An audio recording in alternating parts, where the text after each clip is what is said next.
this tutorial we're going to talk about the difference between a concordant and discordant coastline. A discordant coastline is one in which the layers of hard and soft rock run at right angles to the coast, so that as the waves come in from the sea, approaching the coastline, they will start to attack the coastline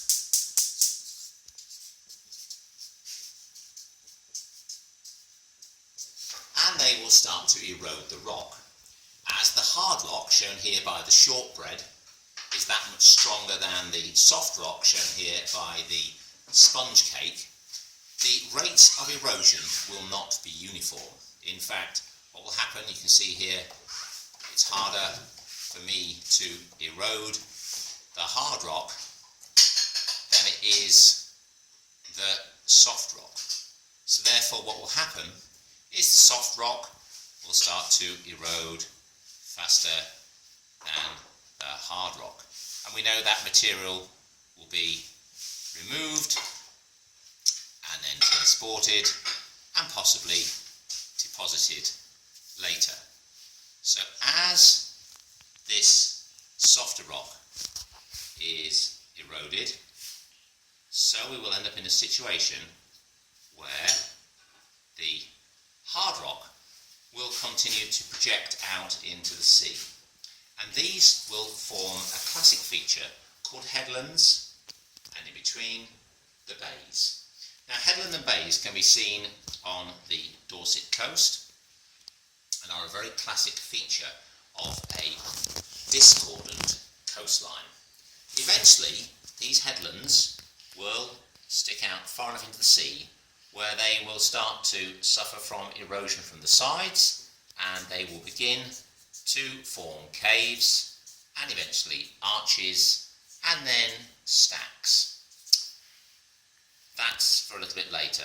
Now if we come round to the other side and assume that this is the actual coastline around here, then we are looking at erosion coming from this angle.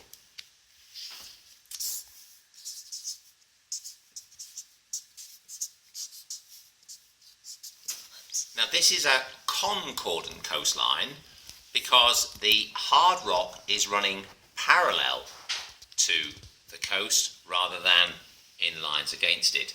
So the erosion here will be uniform and it will attack the rock at the same rate, and this rock will find it hard to erode and it will withstand. So here we will have cliffs. But, just as in our example with the two bits of shortbread, there are often cracks in this rock. And if the sea can get in, the sea will slowly erode a gap between the hard rock, and here it will then get access to the soft rock. And what it will do, it will start to carve out the soft rock from behind and start to remove that material out to sea. As we do this more and more, and what we are left with in this situation is a cove. Now a classic example of that would be Lulworth Cove, which we can also see on the Dorset coast, which is a classic feature resulting from a concordant coastline as opposed to further round on the coast, which is a discordant coastline.